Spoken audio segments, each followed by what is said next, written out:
حضرت ابو ایوب روایت کرتے ہیں کہ میں نے رسول اللہ صلی اللہ علیہ وسلم سے سنا، فرماتے تھے اگر تم گناہ نہیں کرو گے تو اللہ تعالیٰ ایسے لوگ پیدا فرمائے گا جو گناہ کریں گے اور استغفار کریں گے، اللہ تعالیٰ ان کو معاف فرما دے گا. یعنی اللہ تعالیٰ کو بخشش کی دعا کرنا اور اپنے لیے استغفار کرنا اتنا پسند ہے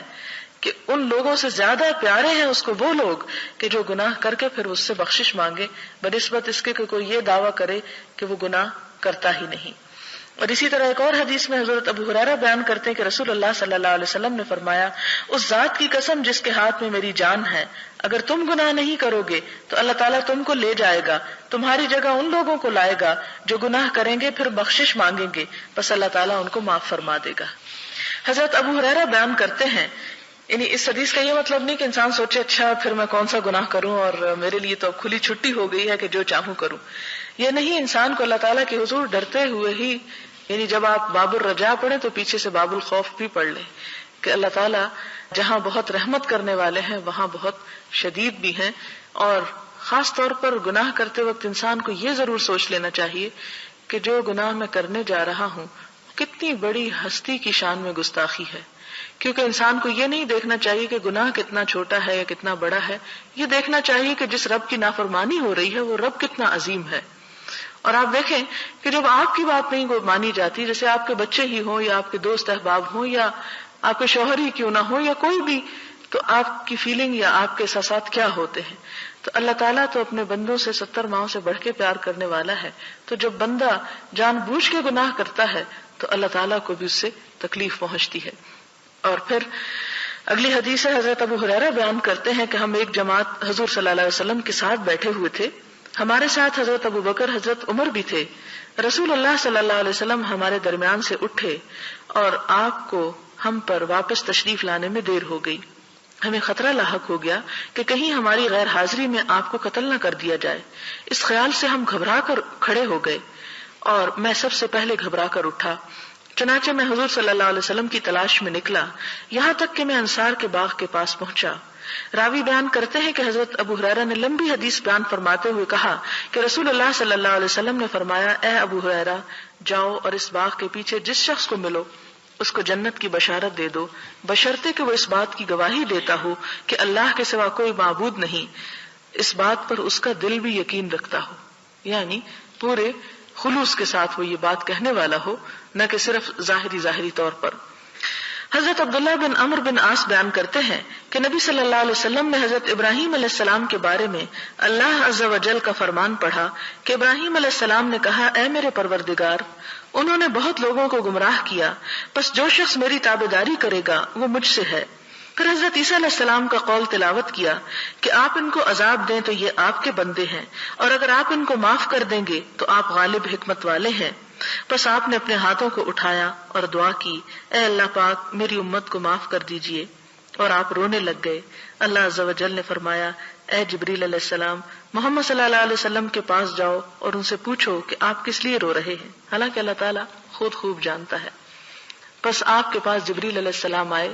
رسول اللہ صلی اللہ علیہ وسلم نے اس کو بتا دیا جو آپ نے دعا کی تھی، اور اللہ خوب جانتا ہے کہ آپ نے کیا دعا کی تھی. تو اللہ تعالیٰ نے فرمایا، اے جبریل، تم محمد صلی اللہ علیہ وسلم کے پاس جاؤ اور ان سے کہو کہ ہم آپ کو آپ کی امت کے بارے میں خوش کر دیں گے اور آپ کو غم میں مبتلا نہیں کریں گے.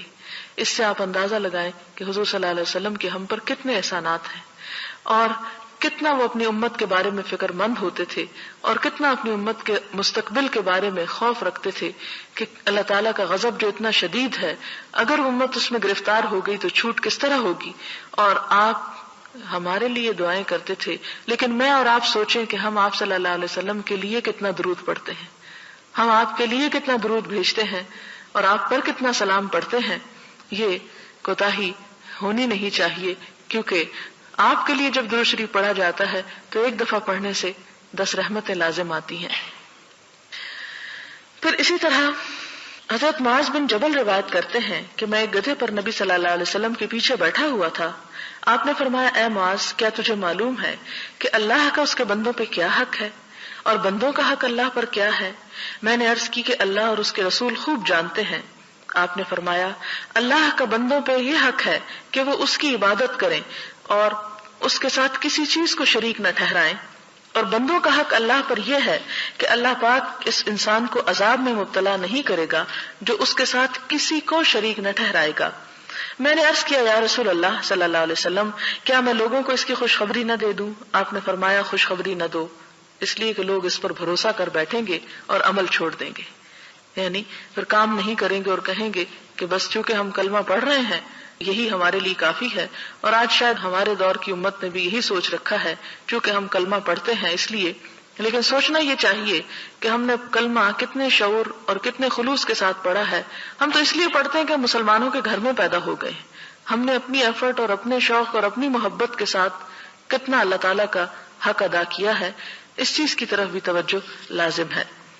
اور پھر آپ دیکھیں کہ جیسے سورۃ الکہف کی آخری آیت ہے، اس کا شان نزول میں یہ بتایا جاتا ہے، ایک روایت میں آتا ہے کہ ایک شخص حضور صلی اللہ علیہ وسلم کے پاس حاضر ہوا اور کہنے لگا کہ اللہ کے رسول صلی اللہ علیہ وسلم، میں جب کوئی کام کرتا ہوں تو میں چاہتا ہوں کہ دنیا میں بھی میری اس سے شہرت ہو اور آخرت میں بھی اس کا اجر ملے، تو کیا مجھے اجر ملے گا؟ کیا مجھے اس پر ثواب ہوگا؟ تو اس پر حضور صلی اللہ علیہ وسلم خاموش ہو گئے۔ پھر یہ آیت نازل ہوئی جو آپ نے پڑھ کر سنائی، من کان یرجو لقاء ربہ فلیعمل عملا صالحا ولا یشرک بعبادۃ ربہ احدا۔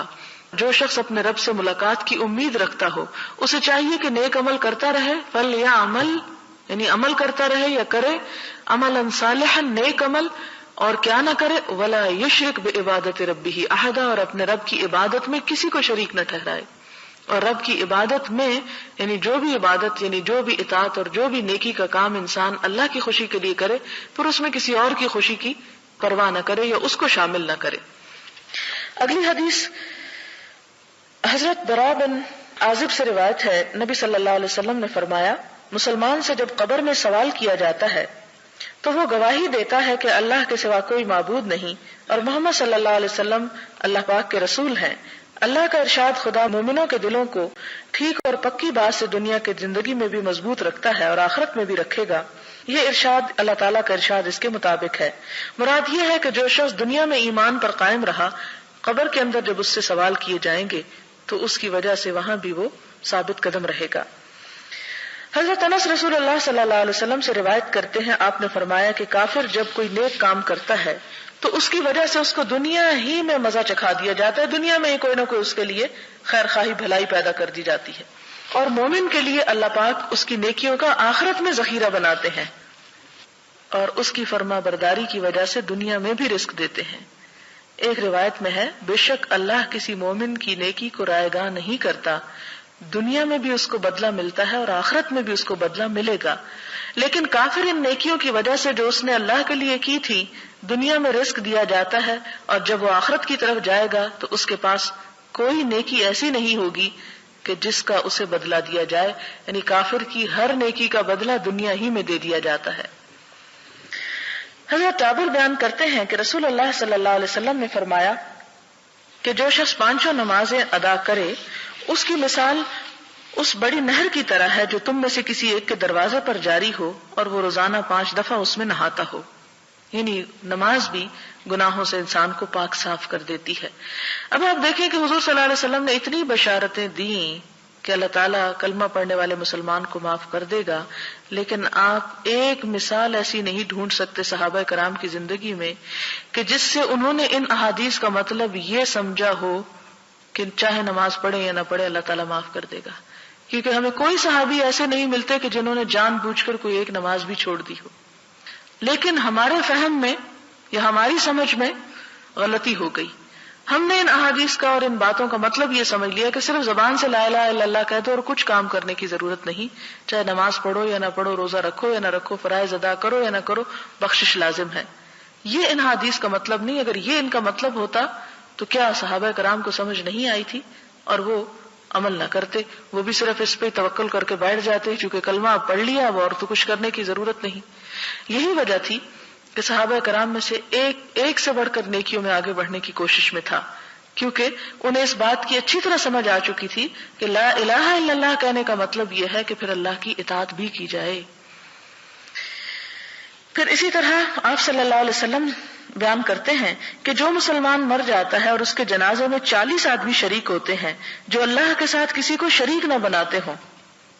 تو اللہ تعالیٰ اس میت کے بارے میں ان کی سفارش کو قبول فرمائے گا۔ اب یہ ہے کہ 40 بندے تو شریک ہو جائیں، لیکن یہ کیا معلوم کہ کس کا ایمان اور کس کا عقیدہ کس طرح کا ہے۔ آپ کو معلوم ہے کہ حضرت عثمان کو دفن کس طرح کیا گیا تھا؟ تاریخ میں پڑھا آپ نے کہ رات کے اندھیرے میں چھپ کر آپ کی بیوی نے آپ کو غسل دیا تھا اور چھپ کر آپ کو دفن کیا گیا تھا، آپ کا جنازہ برسر عام نہیں ہوا تھا۔ خیر ان لوگوں کو تو دنیا میں ہی جنت کی بشارت مل گئی تھی، میں تو صرف مثال یہ اس موقع پہ اس لیے دے رہی ہوں کہ ضروری نہیں کہ ہم اس انتظار میں بیٹھ جائیں کہ ہمارے 40 لوگ ہمارا جنازہ پڑھیں گے تو ہم بخشے جائیں گے۔ پہلے تو ہمیں کوئی گارنٹی نہیں کہ معلوم نہیں موت کہاں آتی ہے۔ اب دیکھیں کئی ایسے لوگ بےچارے فوت ہو جاتے ہیں، سمندر کی لہروں میں بہہ جاتے ہیں، کہیں اور کریش ہو جاتے ہیں کہ پھر ان کا جنازہ بھی نہیں پڑھا جاتا، یا کسی کو ایسے لاسٹ ایسی جگہ پہ گم ہو جاتے ہیں، ایسی جگہ پہ موت واقع ہو جاتی ہے کہ ڈھونڈنے سے میت بھی نہیں ملتی، تو جنازہ کہاں کا۔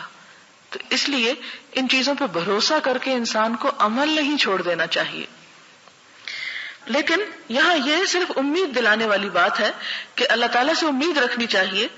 اور دوسری بات یہ کہ انسان کو کوشش کرنا چاہیے کہ اس کے آس پاس اس کے ماحول میں ایسے لوگوں کی کثرت ہو، اس کا اٹھنا بیٹھنا، اس کی دوستی، اس کی تعلق ایسے لوگوں کے ساتھ ہو کہ جو اللہ تعالیٰ کے ساتھ شرک نہ کرنے والے ہوں اور نیکی پر قائم رہنے والے ہوں، کیونکہ عموماً جنازہ تو پھر وہی پڑھتے ہیں جو کسی کے ساتھ کوئی تعلق رکھتے ہیں۔ ہمارے ہاں تو یہ ہے کہ اگر سڑک پہ جاتے ہوئے دیکھ بھی رہے ہوں کہ کوئی جنازہ پڑھا جاتا ہے تو اس لیے لوگ آگے نہیں بڑھتے کہ وہ ہمارا کیا لگتا ہے، تو صرف وہ تعلق اور رشتہ داری یا کسی دوستی یا کسی محبت کی بنیاد پر۔ تو اس لیے انسان کی تعلق اگر دوستی ایسے لوگوں کے ساتھ ہے جو دنیا سے جانے کے بعد بھی انہیں دعائیں میں شریک رکھیں اور ان کے جنازے میں ان کی خلوص کے ساتھ مانگیں۔ ایک موقع پر حضور صلی اللہ علیہ وسلم نے کسی صحابی کا جنازہ پڑھا اور اتنی اچھی دعا کی کہ ایک اور صحابی ہے، مجھے نام یاد نہیں، اس وقت انہوں نے یہ خواہش کی کہ میرا آج یہ دل چاہتا تھا کہ کاش یہ میت میں ہوتا اور مجھ پر اللہ کے رسول صلی اللہ علیہ وسلم اس طرح کی دعائیں پڑھتے۔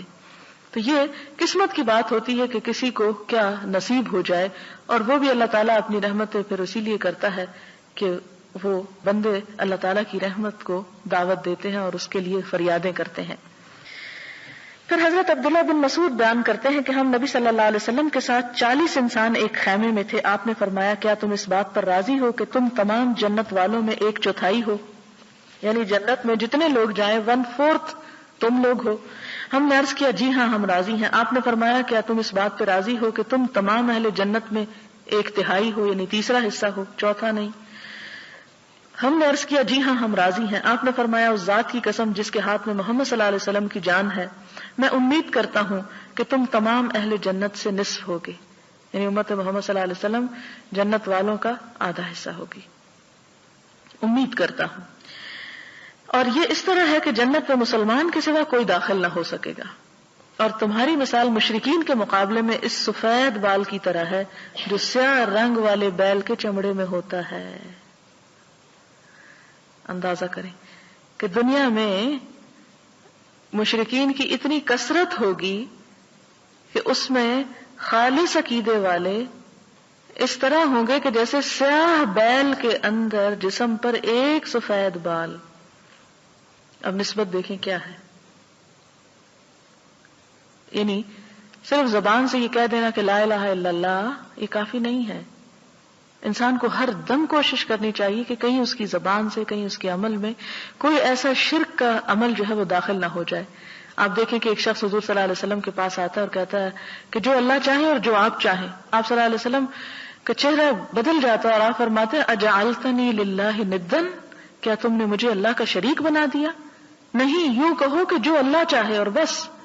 مجھے ساتھ شریک نہ کرو۔ اور پھر اسی طرح ایک اور جگہ پر آتا ہے اس طرح کہنا بھی شرک میں شامل ہو جاتا ہے کہ اگر کتا نہ ہوتا تو میرے گھر میں چور داخل ہو جاتے، یعنی اس قسم کے کلام میں اس طرح کی شرکیہ باتیں جو ہیں ان سے بھی منع کیا گیا۔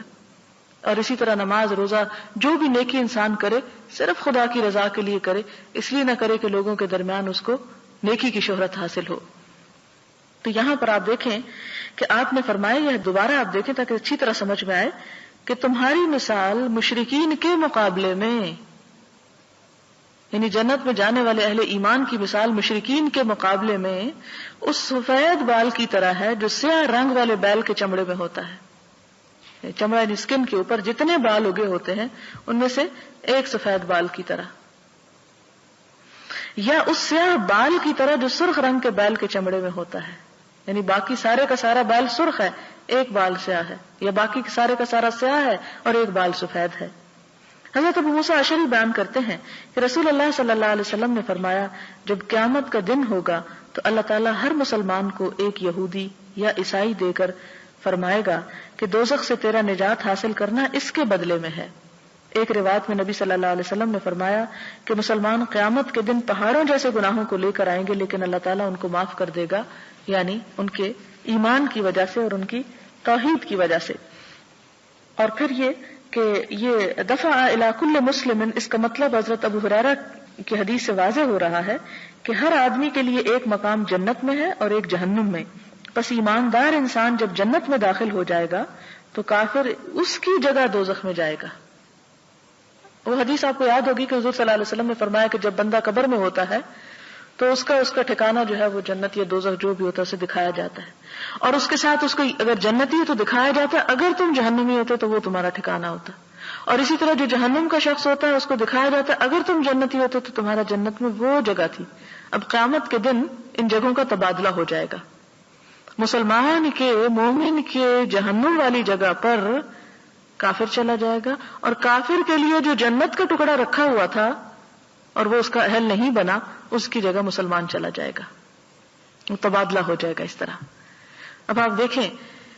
کہ جنت اور جہنم جیسا کہ آپ صلی اللہ علیہ وسلم نے فرمایا کہ چٹیل میدان ہے، اس کے سوا کچھ نہیں، تمہاری نیکیاں یا برائیاں اس میں وہ جو کچھ اگا دیتی ہیں جو تم چاہتے ہو، یعنی جیسے تم عمل کرو گے ویسے ہی وہ۔ اب دیکھیں کہ جیسے مثال کے طور پر اگر کسی شخص کے پاس کسی ایسی جگہ پر زمین کا ٹکڑا ہو جو بہت ہی زرخیز ہو لیکن وہ اس میں کچھ نہیں اگاتا، تو آپ دیکھیں گے کہ اگا ہوا تو اس میں پھر بھی بہت کچھ ہوتا ہے قدرتی بارشوں کی وجہ سے، لیکن جھاڑ جھنکاڑ کانٹے خضرا پودے بیکار قسم کے اگاتے ہیں۔ اور اسی کے مقابلے میں ایک دوسرا شخص اسی لینڈ کے اوپر جب محنت کرتا ہے کوشش کرتا ہے تو بہترین پھلدار درخت حاصل کرتا ہے جس سے اسے بہت فائدہ حاصل ہوتا ہے۔ تو بالکل اسی طرح اگر انسان کے لیے وہ جگہ ریزرو ہو بھی چکی ہے لیکن جب تک خود تعمیر نہیں کریں گے، خود اس پر پودے نہیں لگائیں گے، خود محنت نہیں کریں گے تو خود سے جو اگے گا وہ تو پھر کڑوے کانٹے ہی ہوں گے۔ اسی طرح اگلی حدیث حضرت ابن عمر سے حضور صلی اللہ علیہ وسلم نے فرمایا کہ مومن قیامت کے دن اپنے پروردگار سے قریب ہوگا یہاں تک کہ اللہ تعالیٰ اپنی رحمت کے پہلو کو اس پر رکھیں گے اور اس سے اس کے گناہوں کا اقرار کرائیں گے۔ بس اللہ تعالیٰ فرمائے گا کیا تم اپنے فلاں گناہ کو پہچانتے ہو؟ وہ کہے گا اے پروردگار میں پہچانتا ہوں۔ اللہ فرمائے گا تیرے ان گناہوں پر دنیا میں پردہ ڈالا میں نے اور آج بھی میں تیرے ان گناہوں کو معاف کرتا ہوں۔ بس اس کو اس کی نیکیوں کا اعمال نامہ دے دیا جائے گا۔ کتنا رحیم ہے رب کہ دنیا میں بھی انسان کیا کچھ خطائیں نہیں کرتا لیکن اللہ تعالیٰ انہیں لوگوں کی نگاہوں سے چھپائے رکھتا ہے۔ فرمایا کہ دیکھو دنیا میں بھی چھپایا تھا، آج بھی چھپاتا ہوں اور تجھے معاف کر دیتا ہوں۔ حضرت عبداللہ بن مسعود بیان کرتے ہیں کہ ایک آدمی نے ایک عورت کا بوسہ لے لیا، پھر وہ نبی صلی اللہ علیہ وسلم کے پاس گیا اور آپ کو بتایا اللہ تعالیٰ نے یہ آیتیں نازل فرما دی اور دن کے دونوں سروں یعنی صبح اور شام کے اوقات میں اور رات کی چند پہلی ساعات میں نماز پڑھا کرو، کچھ شک نہیں کہ نیکیاں گناہوں کو دور کر دیتی ہیں۔ یہ سن کر اس آدمی نے کہا یا رسول اللہ کیا صرف میرے لیے حکم ہے؟ آپ نے فرمایا میری تمام امت کے لیے، کہ اگر اتنا بڑا گناہ بھی ہو جائے کسی سے تو اللہ تعالیٰ اس کو معاف کر دیتے ہیں بشرطے کہ وہ اس گناہ پر اصرار نہ کرے اور اس لیے وہ گناہ نہ کرتا چلا جائے کہ معافی تو ہو ہی جائے گی، کوئی فرق نہیں۔ جان بوجھ کے گناہ کرنا اور ہے، مومن سے خطا ہو جاتی ہے، وہ کرتا نہیں، وہ ڈھیٹ بن کر اللہ تعالیٰ کو ناراض نہیں کرتا۔ حضرت انس بیان کرتے ہیں کہ ایک آدمی نبی صلی اللہ علیہ وسلم کی خدمت میں حاضر ہو کر کہنے لگا یا رسول اللہ میں حد کے کام کو پہنچا ہوں، یعنی مجھ سے جرم ہوا ہے کہ مجھ پہ حد جاری ہو، اس پر لہٰذا مجھ پہ حد قائم کریں۔ اسی اسنا میں نماز کا وقت ہو چکا تھا، اس آدمی نے رسول اللہ صلی اللہ علیہ وسلم کے ساتھ نماز ادا کی۔ جب نماز ختم ہو چکی تو اسی آدمی نے عرض کیا یا رسول اللہ میں حد کے کام کو پہنچا ہوں، مجھ پر اللہ کی کتاب کا حکم نافذ فرمائیں۔ آپ نے فرمایا کیا تو ہمارے ساتھ نماز میں موجود تھا؟ اس نے کہا جی ہاں۔ فرمایا تجھے معاف کر دیا گیا۔ اور اس میں حد سے مراد یہ ہے کہ ایسا گناہ جو قابل تعزیر ہے، ورنہ یہاں حد سے مراد حقیقی حد نہیں ہے جیسے کہ زنا کی حد یا شراب پینے کی حد، اس لیے کہ یہ حدود نماز پڑھنے سے ساقط نہیں ہوتی اور نہ ہی کسی حاکم کے لیے جائز ہے کہ ایسے مجرم کو معاف کر دے۔ اور اس کے بارے میں آپ دیکھیں کہ حضور صلی اللہ علیہ وسلم کے طرز عمل سے یہ بات ثابت ہے کہ آپ نے حدود نافذ کی۔ یہاں مراد یہ کہ ایسا کوئی گناہ کہ جس پر سزا مل سکتی تھی اور آپ کو معلوم ہوگا کہ حد اور تعزیر میں فرق کیا ہے. مثلا آپ دیکھیں کہ شراب پینے پر تو 80 کوڑوں کی حد مقرر ہے، لیکن اگر کوئی شخص کسی اور چیز کا جیسے ہیروئن وغیرہ کا نشہ کر لیتا ہے اور اس میں وہ نشے میں مست ہو جاتا ہے تو اس صورت میں اس پر حد شراب والی نافذ نہیں ہوگی بلکہ تعزیر ہوگی. تعزیر سے مراد یہ ہے کہ حاکم وقت فیصلہ کرے گا کہ اس کا یہ جرم کس وجہ سے ہے، کس درجے کا ہے اور اس پر اس کو کتنی سزا ملنی چاہیے. تو یہاں پر یہ کہ اس سے کوئی ایسا گناہ سرزد ہوا تھا کہ جس پر اسے سزا دی بھی جا سکتی تھی اور معاف بھی کی جا سکتی تھی، لیکن حدود جو ہیں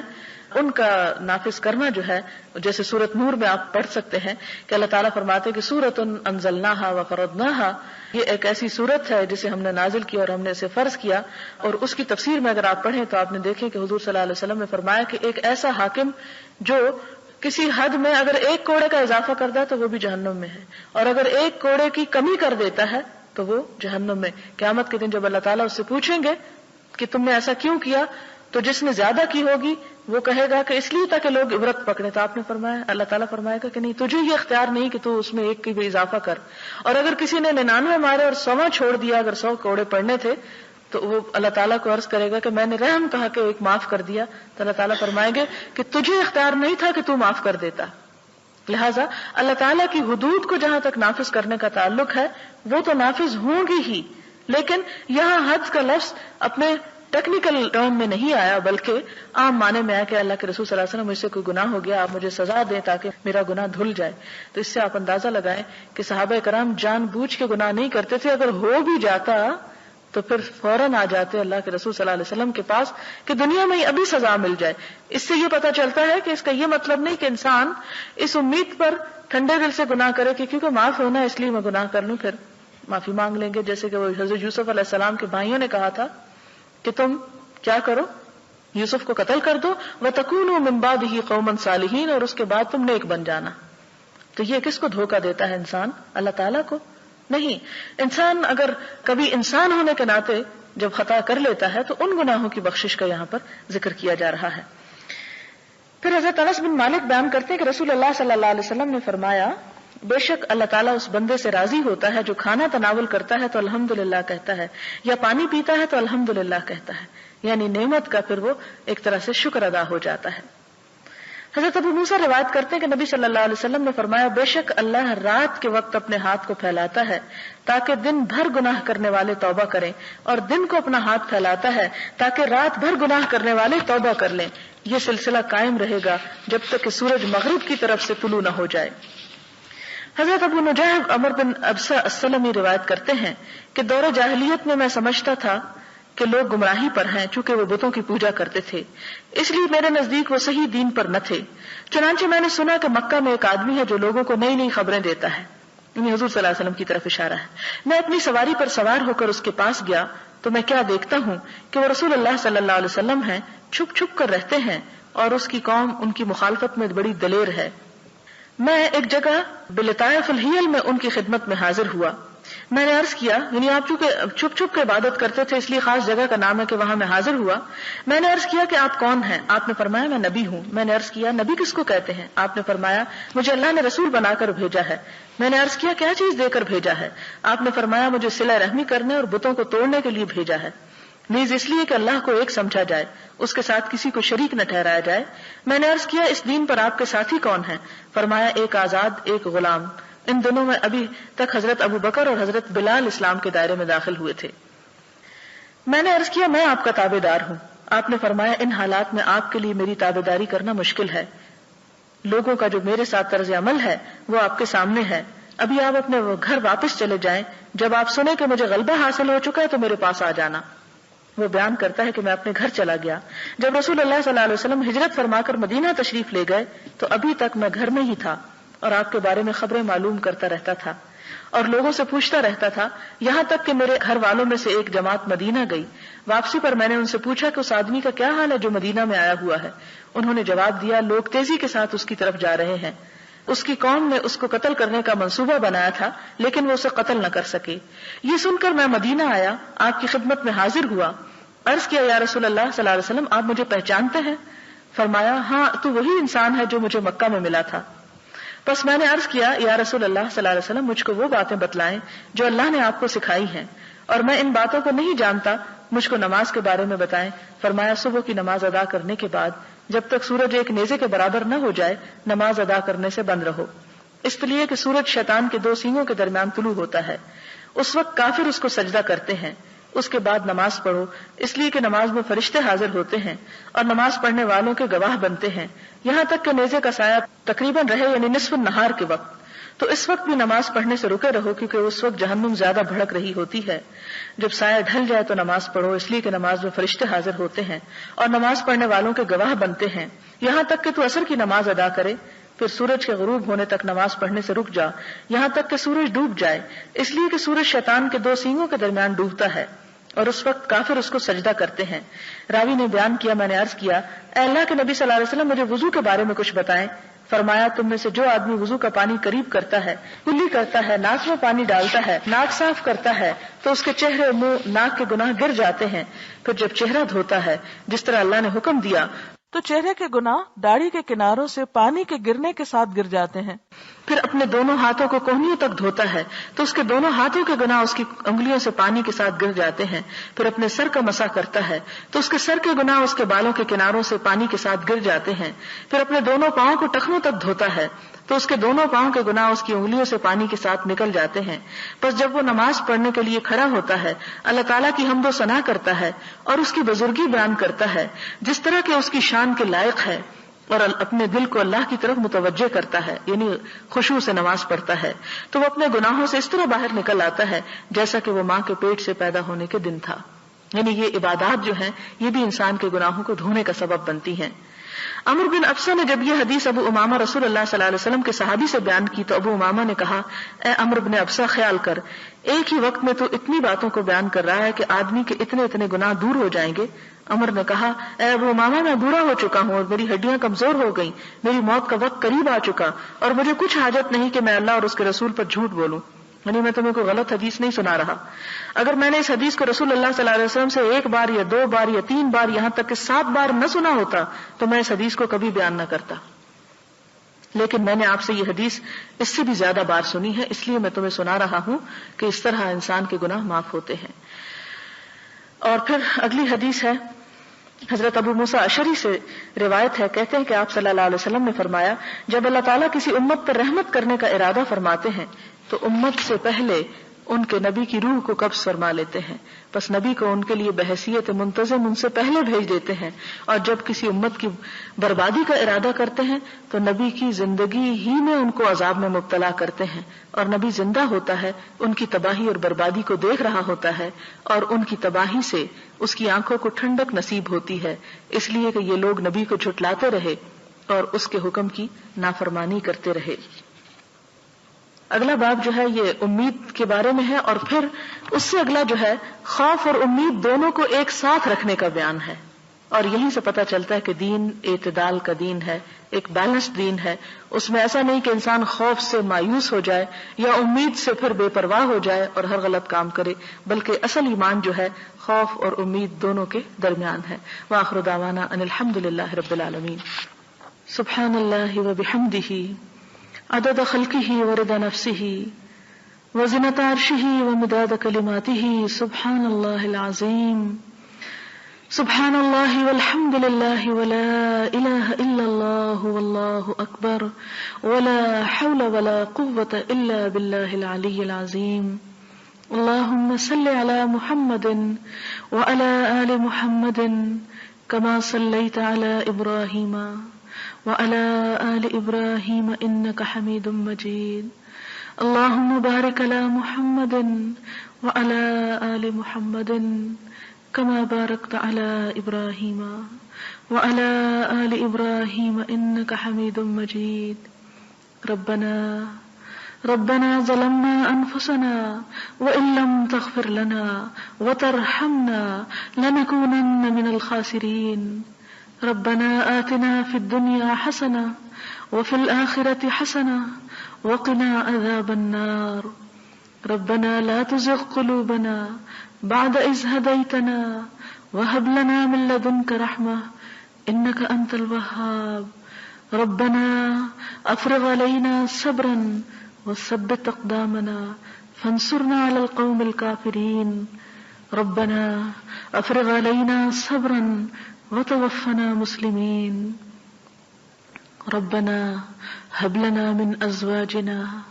وذرياتنا قرة اعين واجعلنا للمتقين اماما یا حی یا قیوم برحمتک نستغیث اللهم انفعنا بما علمتنا وعلمنا ما ينفعنا وزدنا علما اللهم انا نعوذ بك من الهم والحزن والعجز والكسل والجبن والبخل وغلبة الدين وقهر الرجال اللهم احسن عاقبتنا في الامور كلها واجرنا من خزي الدنيا وعذاب الاخرة اللهم انا نعوذ بك من جهد البلاء ودرك الشقاء وسوء القضاء وشماتة الاعداء اللهم لا مانع لما اعطيت ولا معطي لما منعت ولا ينفع ذا الجد منك الجد اللهم انا نعوذ بك من زوال نعمتك وتحول عافيتك وفجاءة نقمتك ومن جميع سخطك لا إله إلا الله أنت الحليم الكريم سبحان الله رب العرش العظيم والحمد لله رب العالمين رب نسألك موجبات رحمتك وعزائم مغفرتك والغنيمة من كل بر والسلامة من كل اسم لا تدع لنا ذنبا إلا غفرته ولا هما إلا فرجته ولا حاجة هي لك رضا إلا قضيتها يا أرحم الراحمين يا حي يا قيوم برحمتك نستغيث یا اللہ تو ہم سب پر اپنی رحمت نازل فرما، یا اللہ تو ہماری تمام مشکلات کو آسان کر دے، یا رب العالمین تو ہماری دنیا اور آخرت میں اپنی رحمت سے ڈھانپ لے، یا رب العالمین تو ہمارے تمام معاملات میں ہم کو کافی ہو جا، یا رب العالمین تو دنیا اور آخرت میں اپنی رحمت سے نواز، ہمیں بخش دے، ہمارے گناہوں کو بخش دے، ہماری کوتاہیوں کو بخش دے، یا اللہ تو ہماری کمزوریوں سے درگزر فرما، یا رب العالمین ہم سب تجھ سے تیری رحمت کی فریاد کرتے ہیں، یا اللہ تو اس دنیا میں بھی بھلائی عطا فرما اور آخرت میں بھی، یا رب العالمین تیری رحمت تیرے غضب پر وسیع ہے، یا اللہ تو ہمیں اپنی رحمت کا مستحق بنا، یا رب العالمین ہمیں وہ کام کرنے کی توفیق دے جس سے تو ہم سے راضی ہو جائے، ہر اس کام سے ہمیں بچا جس سے تیرا غضب بھڑکتا ہو، یا رب العالمین تو ہماری اولاد کو ہماری آنکھوں کی ٹھنڈک بنا، انہیں دین و دنیا میں بہترین کامیابی عطا فرما، یا رب العالمین انہیں ہدایت عطا فرما، یا اللہ تو ہمیں دین پر استقامت عطا فرما، یا رب العالمین تو ہماری تمام دکھوں، پریشانیوں، غموں، بیماریوں، جسمانی اور روحانی بیماریوں سے ہم کو نجات عطا فرما، یا رب العالمین تو ہم سے ایسا کام لے لے کہ جس کے کرنے سے تو ہم سے راضی ہو جائے، اللہ تو ہم سے ہر وہ کام چھڑا دے کہ جس کا کرنا تیرے لیے ناراضگی کا سبب بنتا ہو، یا رب العالمین تو ہم سے راضی ہو جا، اللہ تو ہم سے راضی ہو جا، یا اللہ تو ہم سے راضی ہو جا۔ ربنا تقبل منا انك انت السميع الدعاء وتب علينا انك انت التواب الرحيم وصلى الله تعالى على خير خلقه محمد وعلى آله واصحابه واهل بيته اجمعين برحمتك يا ارحم الراحمين الہی آمین۔ سبحانک اللہم وبحمدک نشہد ان لا الہ الا انت نستغفرک ونتوب الیک۔ والسلام علیکم ورحمۃ اللہ وبرکاتہ۔